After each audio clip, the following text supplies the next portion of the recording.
Hey everybody, it's Brian Asbury, and I just wanted to welcome you to today's episode.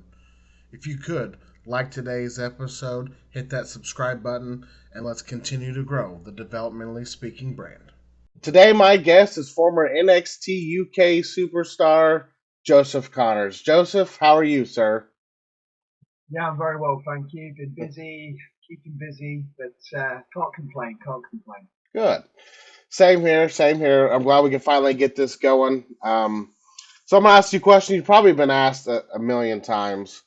What made you want to get into professional wrestling?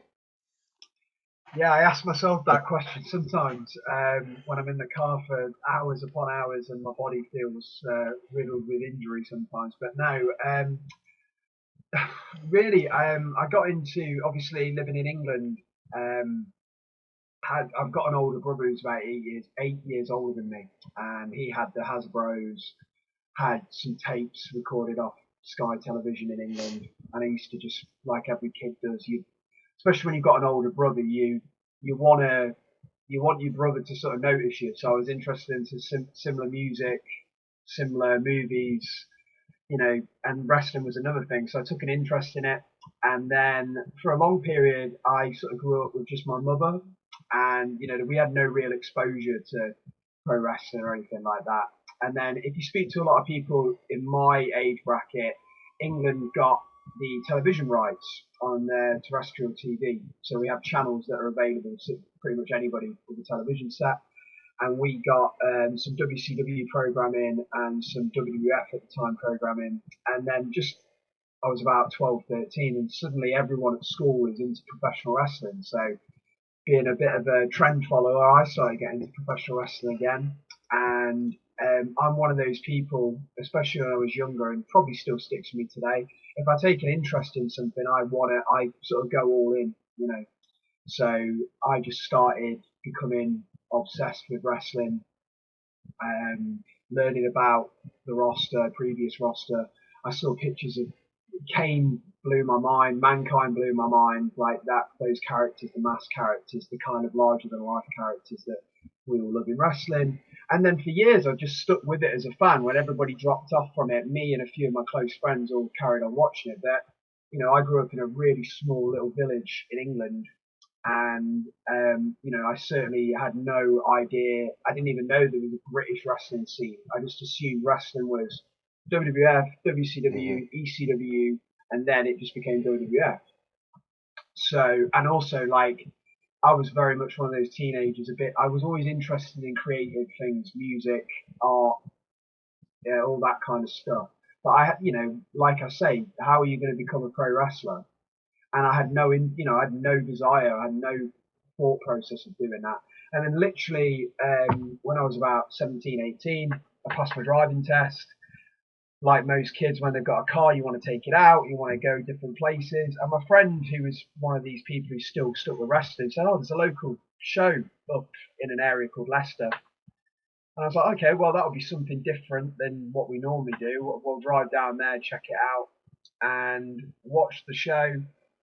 And just saw some people on there, and I just convinced myself that every wrestler was going to be, Hmm. The Rock, Randy Orton, Stone Cold shape, And there was some people on the card who were my sort of size, and I just thought, well, why not? And then we went to another show the next day, met the trainer that would train me. His name was Sticks. And then the next week went down to Nottingham where there was a local school and just started, and then realised when I started doing things, I was like, oh, I can do a forward roll, I can do a shoulder roll, I can do this. I am more sort of athletic than I thought I was. And then it just started to grow and grow and grow and grow.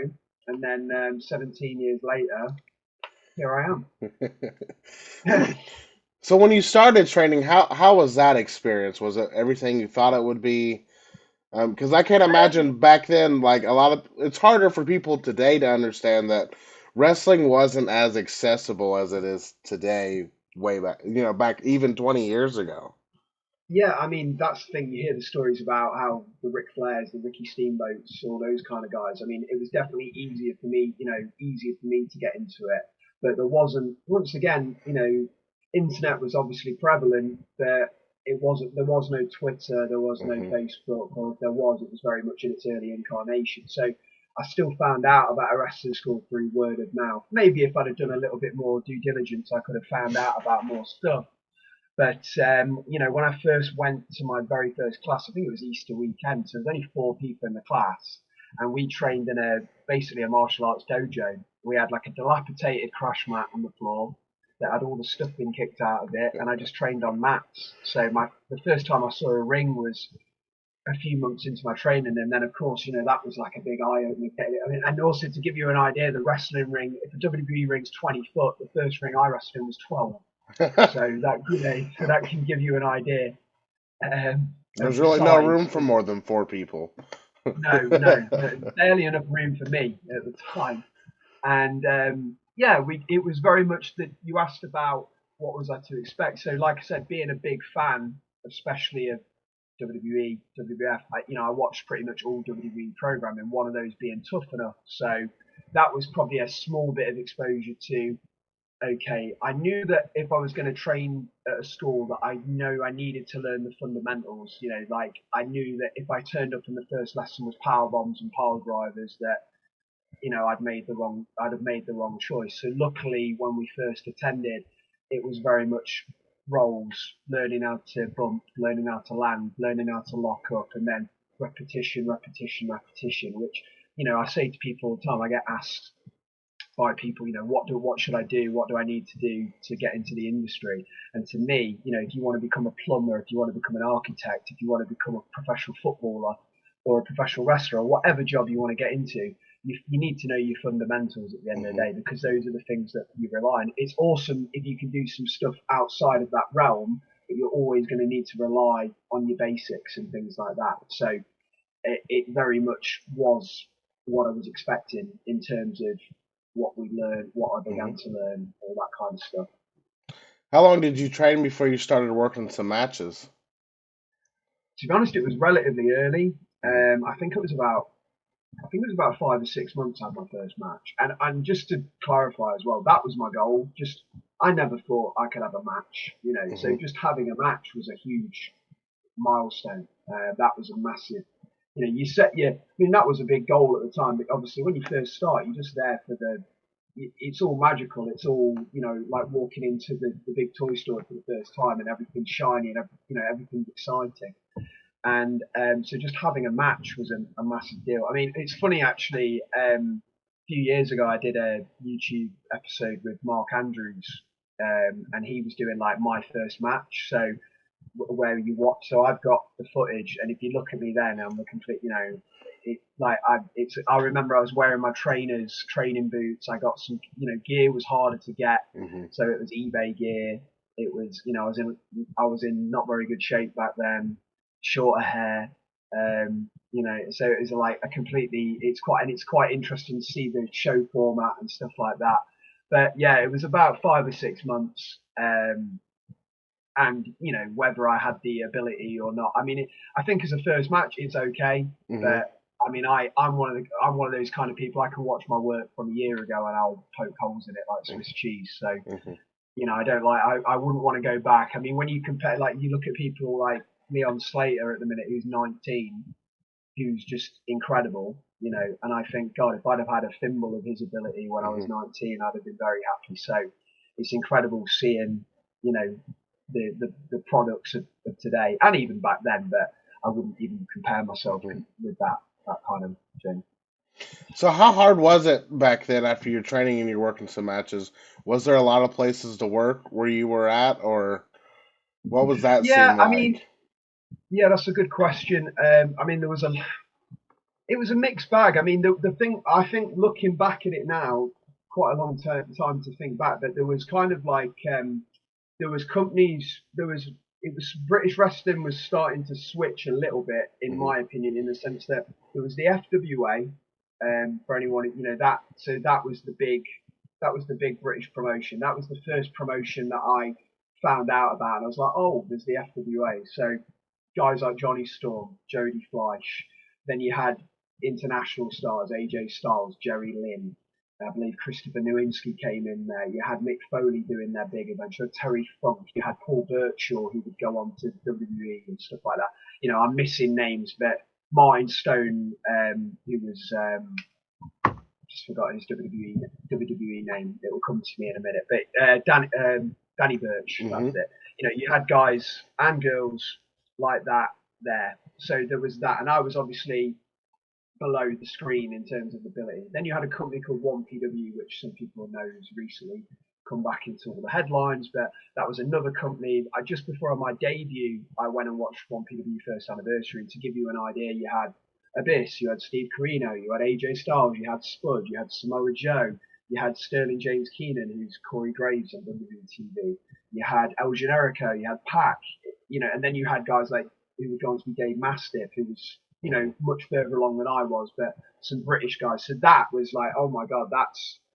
miles away. So then you had a lot of like smaller independents, but it was good because, like I said, I was terrible. So I could fall on my backside, think I was, having the greatest match ever, but I didn't have somebody on Twitter or Joseph Connors' crap or, you know what I mean? I just was learning my craft, and the thing was really looking back at it, just from my personal experience, there wasn't a lot of guys who were much further ahead of me at the time to learn from, in the sense that I was working people that had just started. So now, because obviously there was, but I wasn't with the James Masons, the Robbie Brooksides, the Dean Allmarks at the time, who had a bit more obviously had that British wrestling experience. But now, people like myself, Nathan Cruz, Rampage Brown, Martin Kirby, Joey Hayes, the list goes on. I've had 17 years now, so the benefit of that is I can talk about the mistakes I've made, which there are plenty, and all that kind of stuff. So at the time, I'm wrestling my friends, so we don't know what a good match or a bad match is, So look, there was a lot of places, and I was quite lucky to work a lot of places, but nowhere I wasn't working the 1PWs or the FWAs, which was a very good thing, really, because I would have been so far out of my realm doing anything like that. Even if at the time I'd have been like, oh, I'd love to go and do that. It's like I wouldn't have had the skill set or the ability to do it. So I was working relatively local indies a few hours away. Obviously, England's a lot smaller than the United States, so the travel's nowhere near as bad, but I was doing Midland shows up north, some of the summer circuit things, and just getting reps in, really. What was the point that you feel that got your name out there?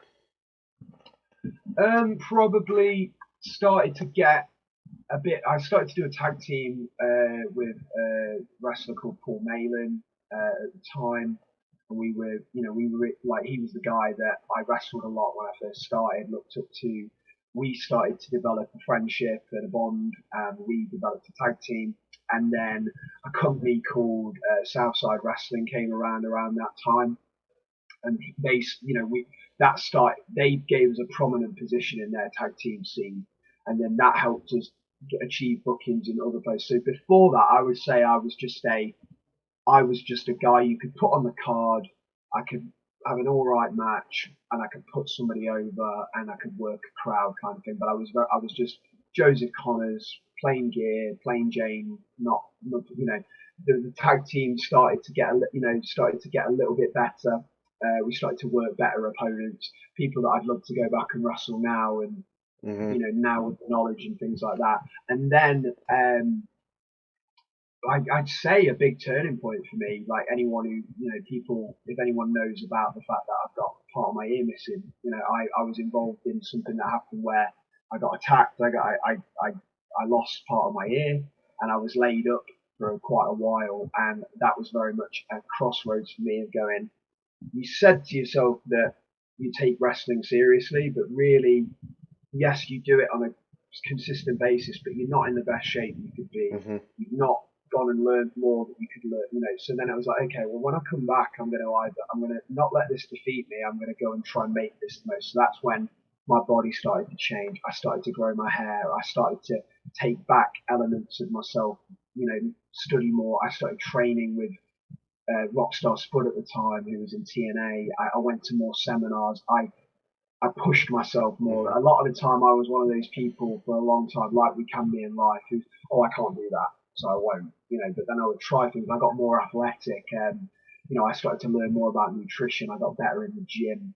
My cardio went up and stuff like that. And then after that tag team split, my singles career started to come up, and I was just starting to, okay, see improvements and learn and get and become a more skilled wrestler. Still, like I said, this is 10, 12 years ago. I can easily, if we put a match on now, I would probably cringe. But that's probably a good thing because I'd like to think I've learned something in that time. But I think that's when I started to get more bookings around the UK scene, a little bit in Europe, starting to get noticed a little bit more than just a guy that could fill a spot. Now it's like, okay, we want Joseph Connors because he can do this. And then was this shortly after that? Did the England scene got a big boom, a Oh big yeah, boom? yeah. How was all that? Like that, like the spotlight was over there. It was crazy because I think when you're in the midst of something like that, you don't really realize. Because I was so, and I still am into some respects, but I was so in tuned in wrestling. Wrestling really was my life, and it Hmm. has, my adult life. It was everything was focused. I'm quite an obsessive person in the sense, like I say, if I do things to extremes, So I was working out to extremes. I was dieting to extremes. I was traveling all the time with the same people. I put like you're not hearing anything that any other wrestler hasn't done, but just from my own perspective, I had a relationship at the time that I was pretty. It was wrestling was the priority. I Hmm. missed weddings, I missed all that kind of stuff that you've heard a million times before. But I was so like, I want to make this work. I need to get better. I need to take that booking because if I take that booking, then that maybe will go here and go there. Hmm. And like you said, the British boom started happening. So whereas when I first started, you might get a Friday, Saturday, Sunday. Now you're getting midweek bookings come through. So I could dedicate myself to wrestling. I watched wrestling all the time. I thought about wrestling. My friends were involved in wrestling, wrestling, wrestling, wrestling, wrestling, wrestling. So I think for me, I experienced the boom in the sense that when What Culture came Hmm. around, so I just get a correspondence saying, "Oh, are you free on blah blah blah blah blah this date? And could you bring some other wrestlers with you?" Now, as a wrestler, you get these kind of messages all the time, and also from even being a young wrestler, I've worked for promotions where we're going to have this amazing storyline. We're going to bring this guy in, and then if that leads, after a while, you can only have the carrot dangled in front of you. You take it as, and it's no disrespect, but sometimes it's like when I've got a whole calendar of bookings, I'm thinking about, okay, this Saturday I'm at Pro Wrestling Chaos. Then next week I'll worry about being in Hungary and so and so. I have to take it one at a time. Might have things in my mind, but I've got to do it a step at a time. So it was just in a way it was just another booking. So I put forward some of my friends and colleagues, and then we're driving in the car to whatever show we're going at. And I think one of the guys goes, I think it was Gabriel Kidd goes, because I put him forward for it. Because basically Gabe was he was my first. If I got offered bookings, I always put Gabe forward. And he was like, this what culture thing? They're telling me like, oh, they're going to do this and they're going to do that. I'm like, yeah, okay, sure. It's just a Hmm. Tuesday night booking as far as I'm concerned. And then they showed me what culture was on YouTube, and I see the views and stuff like that. So I'm like, okay, this has got some credence. And it was quite funny because the guy who booked me was a former wrestler called Dragon Izu, and I always joke with him because he was an absolute expletive word to me when I was younger. I found him to be such an arse, and he was really hard to, it got to the point with him where I wouldn't even bother trying to, make small talk. And so I got booked by him. We turn up, and I'm like, so that was one of the first stories I told him. Was like, used to think you were right, idiot, and now you've become a mate of mine. And then we did these What Culture bookings, and we had, Killian Dane, Big Damo at the time, Noam Dar, myself, I think Jay Lethal might have been there, and we're doing these tapings and stuff like that. Do the tapings, really fun couple of days, and then I'm on holiday. I remembered the holiday because, sorry, I'm dancing around. I'm just Oh giving no, you you're extra fine. stories there, but I just wrestled. Bob Holly on the Sunday, and my chest was like looked like it'd been carved in by Michael Myers. So I'm on holiday in Turkey, and everyone thinks I'm like been stabbed or something like that with my shirt. And then I'm on my phone on a sun lounger, and whenever that first episode of What Culture aired, this was the first time my phone I'd found that like notification, notification, Hmm. notification, notification. It's like, Jesus Christ, it's actually like quite a viewership here for this, because we were the first match, and then What Culture just became this thing early on, and that was for me. I mean, I wrestled for other promotions and wrestled people I grew up watching and being around bigger shows, and like when you asked me earlier about the shows I first started, and if you got 100 in the audience, that was like, oh Hmm. my god, it's like WrestleMania out there.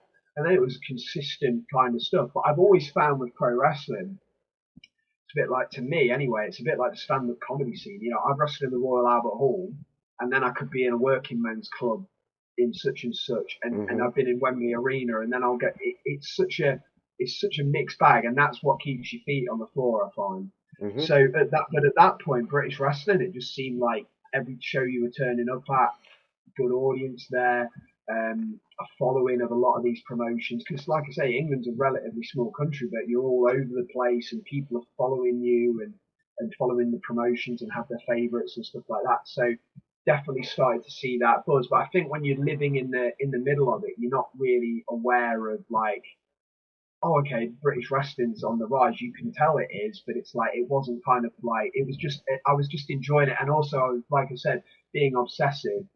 I was so like focused on my match, my physique, my look, Hmm. my all that kind of stuff. So that's one of my biggest mistakes in a way, is never really going, yeah, that was a Hmm. really good weekend. That was so much fun. Like, no, I didn't do this right. I didn't, and that was one of the things that probably spoiled it for me in some respects. So everything is going good, and What Culture took off really quickly. I used to watch that all the time. So when WWE first started coming around that they want to do something in England, how was the reaction for that? Well, for me, I was 29 at Hmm. the time, and I'm like, this is the pinnacle where, okay, for me anyway, I'm just starting to now. I'm getting compliments. I'm being used as one of the top guys in What Culture. I'm starting to feel on my game. Um, like I'm probably at the time in the best shape I've been in and stuff like that. So I remember I did just before What Culture, I'd had the opportunity to do some extra work with WWE in the sense of just going down there at the O2. Hmm. Didn't end up doing anything on television or anything, but had the opportunity to have some tryout matches, be backstage, cut some promos and stuff like that. Meet Mr. Regal, always asked me to call him Darren, but he's still Mr. Regal to me. Like, but get that opportunity to be down there, and then What Culture came around, and then I'm starting to get a bit of a buzz, and like I'm having, people are like, I'm having good matches. I mean, all this kind of stuff. I remember working Cody Rhodes not long after he first left WWE on the before the AEW and all that kind of stuff happened. I'm having matches. I'm enjoying my work. I'm getting good feedback. I seem to be hitting my stride. So I remember, but in the back of my head, I'd always gone, okay, I'm going to be 30, and I believe from what I was told for a long time, the cut-off's 30. And Hmm. I'm like, my goal has always been I want to get to WWE.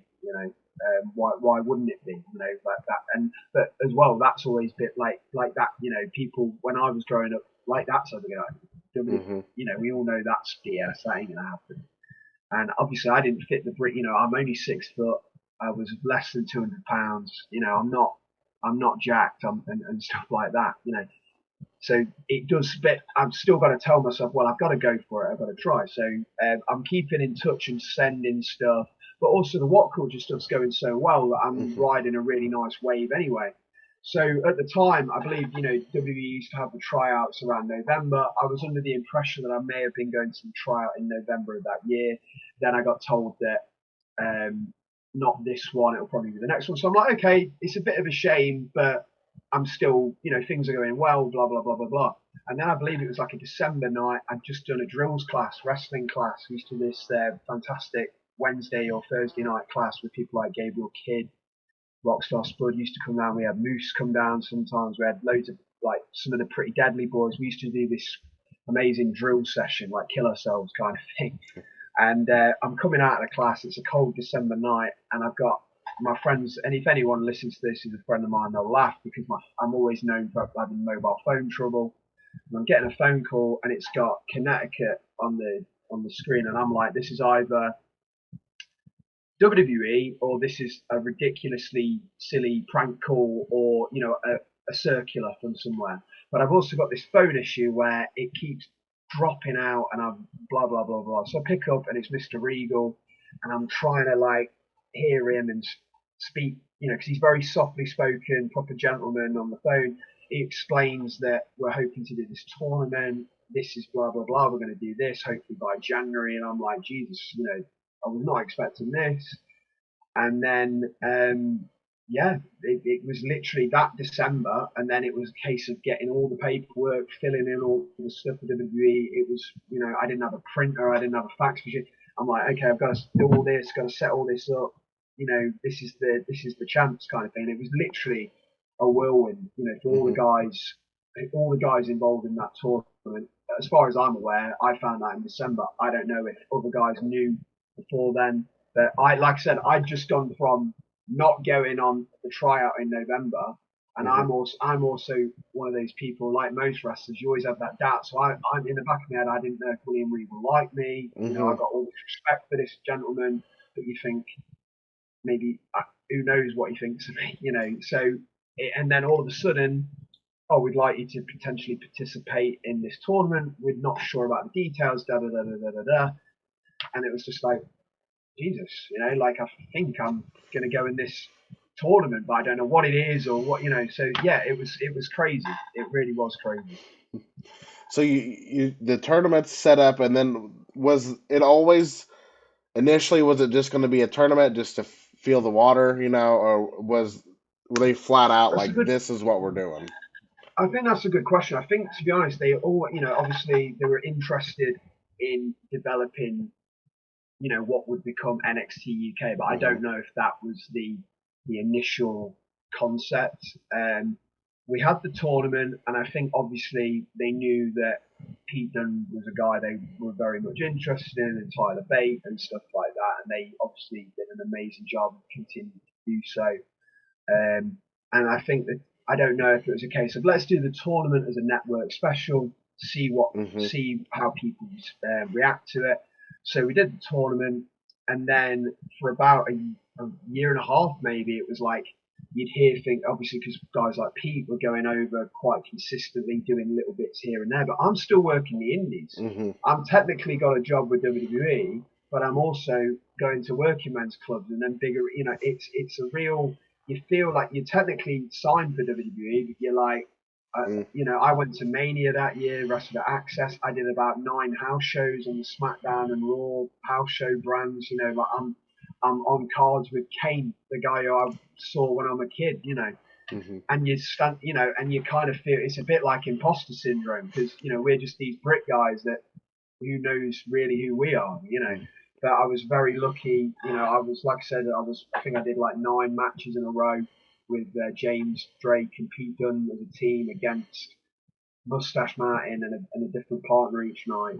So that was nice. Because if you look at the first sort of tournament, the 5 guys at first, you had Pete, you had Tyler, you had Trent, you had Wolfgang, and you had Mark Andrews. I'd say they were the 5 guys at first. Like, okay, these are our scars, and then on the peripheral of that was me and James Drake. We were kind of like, I went to Access, wrestled Tyler for the belt. We did a Norwich taping. I wrestled Tyler for the belt in a main event. So I was okay, like there's something, hopefully I can get somewhere with that. So my first year, although it's like you'd hear they are going to do the show, they're not going to do this show, they are, and after a while you just got to go with it really. And also, like, I'm sure you can go on the internet and type in any wrestling website, or you can be backstage at any wrestling show, and the rumors can go from this to that. You could talk to this guy, and Mhm. he's going to tell you that Triple H is going to start a new show tomorrow, and you're going to be the world champion. And then tomorrow, then the next guy could go, "No, that ain't going to happen. We're going to release you all in a week." So you just got to kind of go. You just got to take it as it comes. So I think there was definitely a plan, but having never erected Mhm. a massive conglomerate or being in charge. They're dealing with Raw, they're dealing with SmackDown, they're dealing with NXT, they're dealing with all this stuff. Then they've got to set up a shop in a different country, decide how all that's going to work. So I don't know exactly what the process was, but you always got the idea, okay, we want to do something with the UK market, but Mhm. what is that? So, and then NXT UK obviously was born. It's almost like they were afraid to pull the trigger on it, and they knew it was a good idea. They had an idea of what they wanted to do, but they were afraid to like fully commit almost. Like we're all in on this. I think so. I mean, maybe, but and then also, I mean, like I say, having never had Mhm. that kind of money in front of me, it's a huge Yeah. investment as well. Mhm. And also, if you think about it, even when AEW first started, you've got at least they got Jericho, they've got Mhm. Kenny Omega, they've got the Young Bucks. I mean, when you think about the NXT UK product, you're pretty much releasing a brand with a predominantly unknown talent. That first Mhm. UK tournament, other than Danny Burch and maybe Mark Andrews, who had some TNA exposure, Mhm. and I apologise if I'm missing out on anybody, but we're all pretty much Yeah. someone who's flicking the channels. We're all unknown commodities. We didn't have an AJ Styles or a Samoa Joe or a Dolph Ziggler or whoever. So to start a new brand and just be like, here you go. Mhm. Whereas like if you look at a talent that comes onto the main roster, obviously now you have NXT, but when we were younger and they were going to bring in Kurt Angle, we're getting vignettes every week. We're Mhm. learning about, and obviously he had the pedigree of who he was, but or Taz is coming from ECW. Here are the vignettes. Here are this. Like whereas I'm just like, here's a match. Here's Joseph Connors. He's Mhm. British. He's got half his ear missing, and let's see what he does. Like it's kind of like it's. I think it's a, you know, it's one of those things where we all have an idea of how we might do something, Mhm. but until we're in that position, Mhm. God knows how you're going to piece it all together. And it was a big leap for because like growing up it was always okay, we need somebody from England. Here's the British Bulldog, and then we're gonna run with Mm. Bulldog until his run's over, and then we're gonna bring in the next English guy. Like it just seemed like they just focused, they wouldn't expand their vision there, and now they see all this tremendous talent in England, and now they're like, okay, how do we do this? How do we present it? To the world outside of the UK market.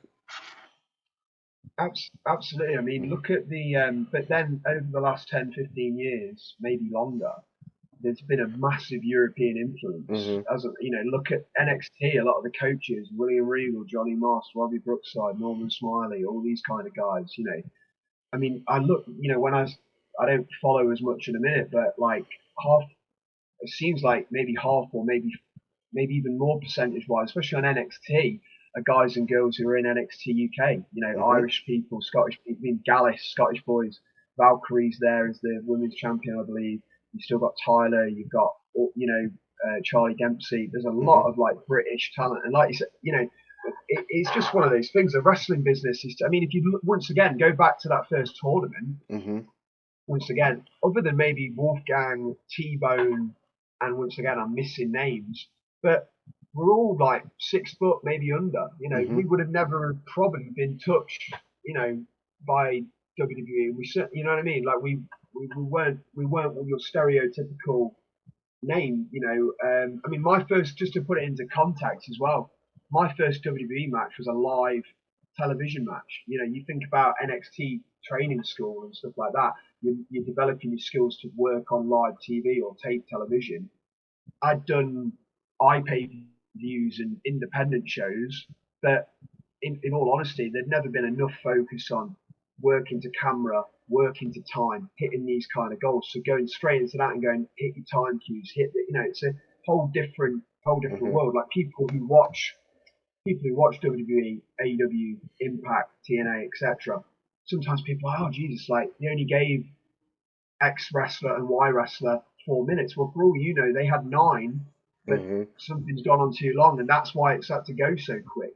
working to television, it's a different animal, and I can't even compare because the only TV I've really worked to is NXT and 205, which are tape shows. So I can't imagine Yeah. other than working live Raw, working live SmackDown, working a live Dynamite and stuff like that. It's such an imperative part of the industry. So how was your run with NXT UK? Any particular moments stand out more than others?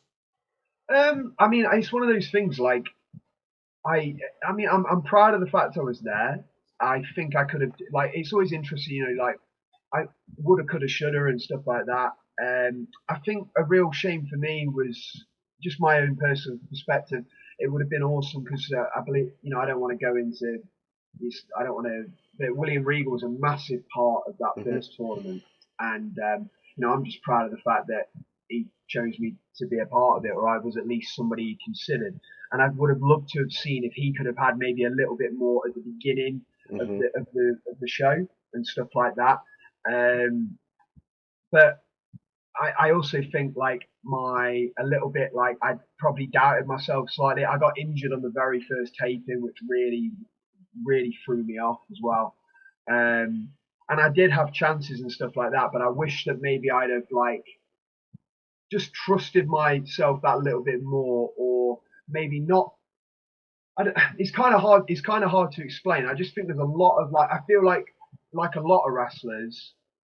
I feel like just when things were starting to maybe then pandemic, Hmm. or certain person leaves the company, or what have you. I think the pandemic definitely, for all businesses, it definitely slowed things down. I think WWE did a very commendable job, well, more so of keeping things running, from the fact that you've got an American business running pretty much virtually in the UK and Hmm. doing tapings and stuff like that. But also when they're dealing with Raw, SmackDown, I think they put effort into it, but I also think that we lost a little bit of momentum in that sense, and I certainly lost a bit of momentum, and I got injured a few times, had a few concussions, which wasn't, isn't pleasant, and that kind of derailed things a little bit.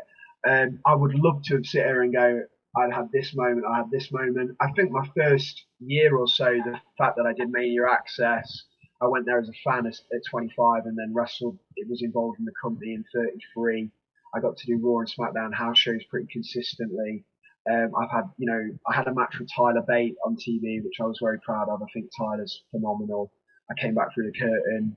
Shawn Michaels was there, Regal was there, shit, putting over the match, and like that as a young boy going, there's some of the greatest, people you respect immensely going, giving you validation. Hmm. That's something I'm proud of. But it's I think sometimes right place, right time, all that kind of stuff. I can't.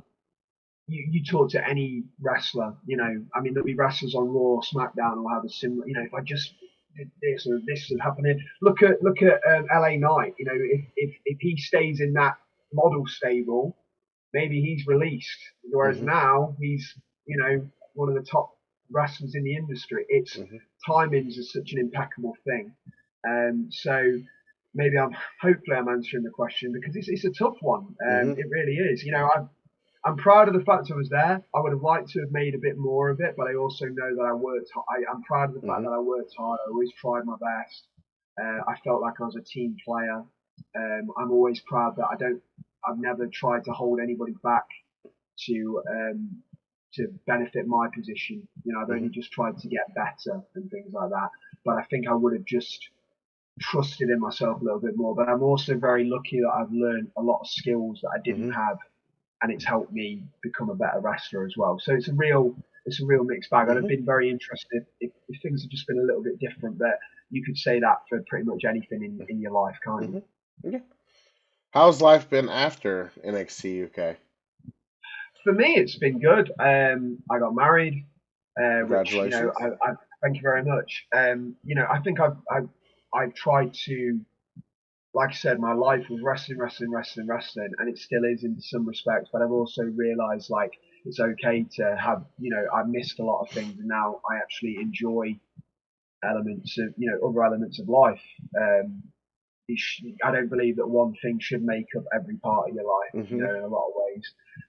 I feel like in terms of my actual in ring capabilities, I'm probably the best I've ever been. So if I could rewind and go back to some of the What Culture matches now, knowing what I know, that'd be exciting. It's things are good. I've been busy.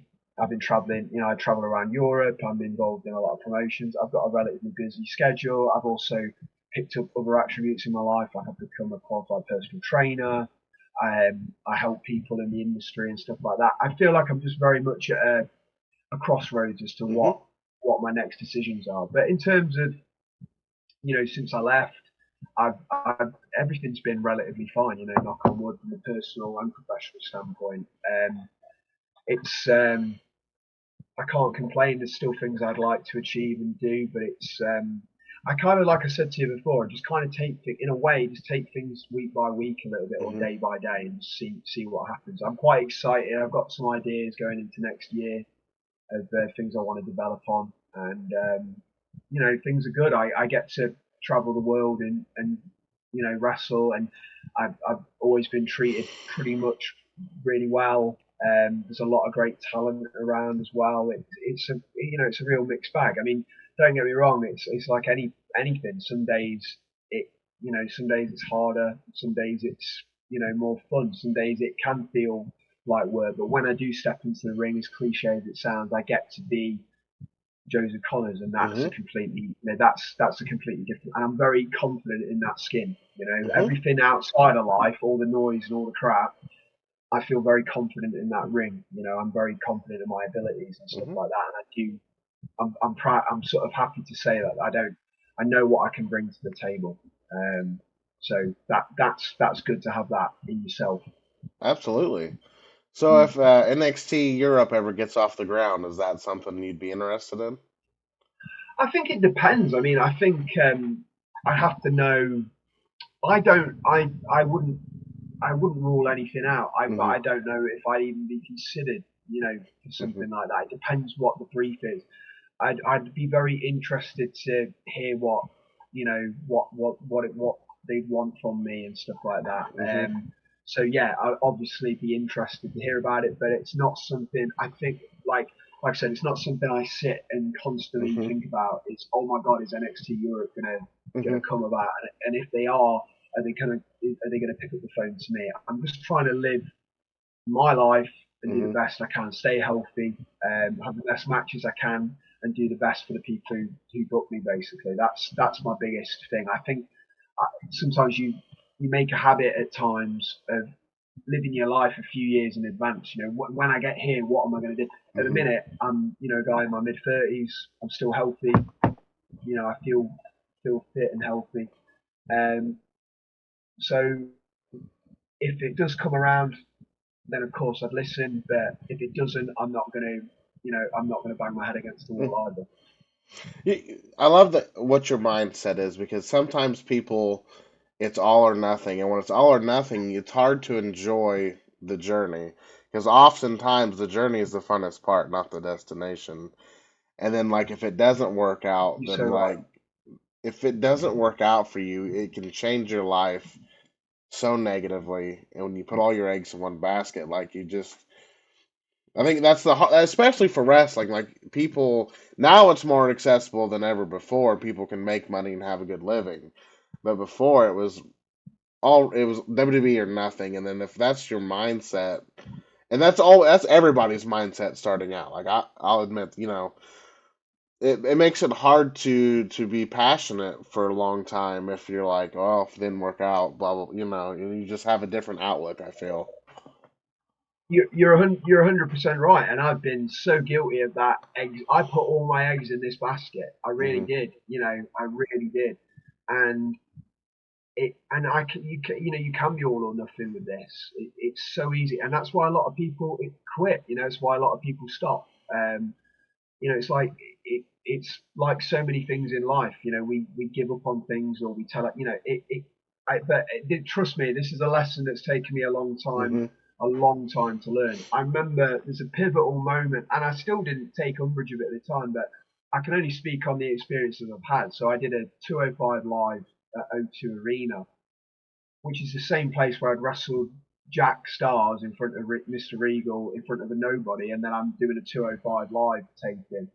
and I was tagging with Drew Gulak, and we're walking up the ramp, and he just goes, just look at the people for a second, and that's something you don't, it was like, Jesus, Mm-hmm. I'm in the O2 Arena, the same arena that was the Millennium Dome when I was a kid walking around and stuff like that, but at the time, oh, did I do a good enough job? Am I going to be used? Oh, they're using this person. What am I, what am I doing wrong? Do I look, I'll be totally honest. For example, I had a weekend when I was working for What Culture. I wrestled one of my best friends in wrestling, Martin Kirby, and I think we stole the show that night.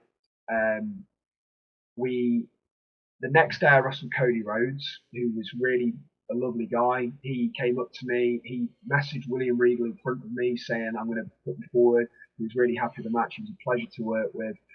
So I'm having, 2 days there where I'm having like the absolute, I've done an pay-per-view against Martin Kirby, commentated on by Jim Ross and Jim Cornette on a card with Minoru Suzuki, Kurt Angle, I think Bret Hart was there, the list upon a list. Mm-hmm. Next day I'm wrestling Cody Rhodes, who's just, the hottest free agent. We smashed it out of the park. But before going home, I'm going up to the photographer going, can I see the photos? I need to see if I look good enough. I'm that, you know what I mean? Mm-hmm. I'm upset rather than going, yes, that was great. I'm like, and then the next day I'm getting Gabriel Kidd to take pictures of me to see, do I look good? You know what I mean? And it's not that, the reason I tell you that story is if anyone who watches this or whatever, like I won't name people, but sometimes like this whole, doubting yourself and beating yourself up. There's nothing wrong with not accepting second best. There's nothing wrong with being a perfectionist, but you can't, you can watch a match back and go, okay, this could have been better, this could have been better, and I'll improve that. But don't watch it and tell yourself you're the worst thing ever and stuff. But don't beat it into oblivion. Learn from it. You know what I mean? Anything can always be better. But go, you know what? All in all, I enjoyed that. Good learning experience. Now move on to the next thing. And that was the thing that I didn't do enough of. It was all or nothing. Good job or you're crap. Why are you even doing this? You know what I mean? And that's a horrible way to live your life at times, And I did that to myself, and I've done that to myself at times, and I still do it to this day at times. But to anyone, like in any walk of life, sometimes just give yourself a break. It doesn't have to be all or nothing. And I'm not saying take a seat back and not, take your foot off the gas, but also allow yourself to go, okay, I've learned, I've done this, now on to the next one, because you can always make it better. Where can people reach out to you at? People can reach out to me on obviously my Instagram and my Twitter. Instagram's Joseph Connors, all one. I think it's Joseph_Connors. Twitter, or X as it's now called, Joseph Connors is one word. I'm also I'm going to try and develop a bit more of a wrestling school next year. Is something I really want to put forward. So if you keep up to date with me on socials, hopefully going to be some announcements coming as time goes by. That's something that I'm very excited about. One of the things I get a real buzz out of now is helping other people, seeing them achieve their goals. So that's a big part, and I feel like I can break down the knowledge that I've been passed down. By no means am I comparing myself to William Regal or anything like that, but I can at least talk about the things that I've been lucky enough to do. So yeah, if you keep an eye on my social medias, I'll do my best job of keeping people updated, and then I need to get my finger out my backside and get some new merchandise released and things like that. So all that kind of stuff, keep an eye for if you can. One final question for you. If you could give any Please. advice to anybody getting into professional wrestling, what would it be? So stuff that I've really touched on, my biggest thing for me, some people may disagree, but keep humility. Remember who you were when you first started. I'll use Leon Slater as an example, who's doing fantastic, just signed for TNA. I did a set of shows with him the other month, and he at the minute everyone is rightly saying, you're doing a great job, you're doing great. Leon Slater's having his match, and he comes up to me and another wrestler and goes, can you watch my match and give me any advice or feedback? He could have easily gone, I'm the SHIT right now, whereas still humble, keeping his feet on the floor, and that makes me go, go on, Liam, you go smash it. I'm really happy for you. Because also, it's like anything. You're going to ride massive waves. You may never stop riding that wave, but the likelihood is there's going to be Mm-hmm. little drifts and stuff like that. So just treat people the way you want to be treated. Remember, like, a show doesn't happen with just the wrestlers, the guys and girls setting up, the ring announcers, the referees, the people investing the money. If you see a WWE production, the people working their hardest, the cameramen, the people setting up the chairs, the people, the referees also doing the ring, like the referees at NXT UK were doing so much work, massive part of the team. So respect everybody, because without them in the team, you don't get to perform. Mm-hmm. And then, like I said before, just remember, like, this is a craft just like any other. And it's like, if you want to learn to become a soccer player, football player, it's great if you can do a bicycle kick, but you need to know how to pass the ball. You need to know how to shoot. You need to know how to hold possession. The same thing with pro wrestling, because you're going to get in situations where you get lost, you get stuck, and you need to go back to your basics to get yourself out of a tough position. Because wrestling looks great. If you chop up any match and put a music song behind it, it looks like the greatest match ever. Mm-hmm. But there's a possibility of a match being 20 minutes long, and it's like, you can't play. Guns N' Roses can't play Sweet Child of Mine the whole set. You know what I mean? They've got to Mm-hmm. change it up. It's the same with a wrestler. So you've got to keep your foundations all the way through it. So fundamentals and humility are my biggest thing. And if you are going to learn those fundamentals, go and learn from somebody who at least has shown they've got a reputable school, reputable set of skills to help you develop, not somebody who's just going to take your money and Mm-hmm. string you along, basically. Absolutely. I just want to say thank you for coming on today. Thank you for what you've done for professional wrestling and what you continue to do, sir. It was an That's honor to very have kind. you on today. My pleasure. Thank you so much for those kind words, and I really appreciate it. If Thank I you. can ever do anything, just feel free to reach out and let me know. I appreciate that, man. Pleasure talking to you.